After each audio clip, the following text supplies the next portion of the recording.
Wow, okay. And it feels very comfortable going this fast, I think because of the wheels. So we're not gonna go max speed.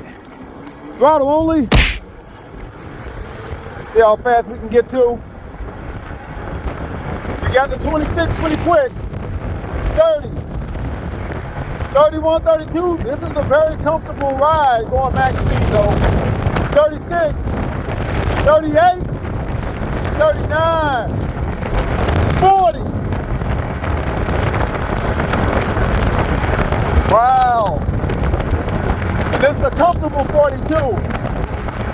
Wow, 40 miles per hour, and it's very comfortable going that fast. I'm not encouraging you to take your bike in the street, but if you were to get a street e-bike, this is it. Outside of the fact that it is kind of light, but I don't feel like the wind is swaying me at all.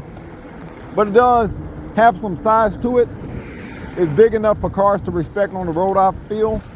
It has a horn, headlight, and rear light. It's very comfortable. The seat is very comfortable, smooth ride, so it's not very shaky. It does have the full suspension, so if you hit a crack, the bike is not going to shake a whole lot. So yeah, I think it's a great bike for the streets. I'm iffy on whether I would use this bike in an urban area because it is kind of long, and because when you pedal, it does kind of send you flying a little bit. But you can hit some pretty sharp turns on this bike. I'm gonna try here. Yeah, you can hit some pretty sharp turns pretty easily. And the bike is very light, so you can maneuver it really easily too. You can, pick the bike up, go up a flight of stairs, at least I can. 50-50 on urban area, but in the streets, I use it in the streets. Even though it is a bit on the light side, it has everything else. But let me know, would y'all use this bike for urban commuting or would y'all use this for more street? So we're not gonna go max speed, throttle only, up a hill. This is a pretty steep hill, like a 35, 40 degree hill. Hill also has a turn on it. So let's see how much speed we lose going into the hill. We're going into the hill at 32 miles per hour, 33 miles per hour. All right, we're going into the steepest part of the hill now, and the turn, 30, 28, 27, 26, 25. Oh wow, okay, a little better than normal. We normally lose like 9, 10, we only lost 8. So Wallke Titan X1, what I like the most about this bike is the comfort. Although the dimensions are kind of unusual, I felt really comfortable on this bike. My knees did come a little high, but if I had a seat booster, I could comfortably ride this bike. I do think what added to the comfort is the wheels. The 5-inch wheels really make for a comfortable ride, and that's whether you're on-road or off-road. So that mixed with the suspension made this a really, really comfortable ride. I also like the speed. I was able to get over 35 miles per hour pretty easily on this bike. And I love that it's a carbon fiber bike. It makes the bike really easy to maneuver, easier than most. The battery life was just okay. I went on a 15-mile bike ride. Now I did spend 5 of those miles in max speed pedal assist. I spent 1 mile in max speed throttle only. I spent the rest of the time in mode 2. And in that 15 mile, I lost 2 out of 5 battery bars. So that's more like 40 to 45 miles based on my bike ride. The main thing I did not like about this bike is that you only have 1 gear. I think if you're gonna only have 1 gear on an e-bike, make it a torque sensor instead of a speed cadence sensor, because you can't help but the ghost pedal, and that makes it kind of uncomfortable because you can't really catch the motor when you're pedaling. You're kind of going through the motions when you're pedaling, you know. But all in all, I think this is a solid bike for the price. On a scale from 1 to 10, I get this bike an 8. Comment below what you get this bike on a scale from 1 to 10. Any other e-bike you want me to review, also comment below. Thank y'all for watching. Peace.